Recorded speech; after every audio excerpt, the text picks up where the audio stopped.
friends, we are in Uti. আর So এইটা long sail. So long stair, ও mini stairs আর there না। তোমার কেমন লাগছে মা? আমার ভালো লাগছে। এটা মানে সিঁড়ি। এইটা হচ্ছে আমাদের হোটেলের ভিউটা, এই না খুব সুন্দর পাহাড়ের উপরে হোটেলটা। আর দেখো, এইদিকে চারদিক থেকে দেখো। ভিউটা এরকম, বিলাতে চাইছিল তা পুরো পাহাড়ের উপরে এতগুলো সিঁড়ি পেরিয়ে আমরা উঠেছি।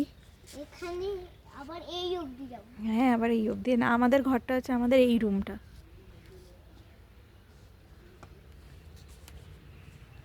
এখানে খুব ঠান্ডা, আমাদের বেশ ঠান্ডা লাগছে। একটা কিছু শীতের জিনিসপত্র আমরা এনেছি জ্যাকেট। আর এই পাশে ঢালুতে কত, এটা চা নাকি আমি বুঝতে পারছি না, অনেক ঢালুতে অনেক গাছ। দেখ কি সুন্দর। আমরা জাস্ট এসে পৌঁছেছি, বেশ ভালো লাগছে। আবার পরে দেখা হবে।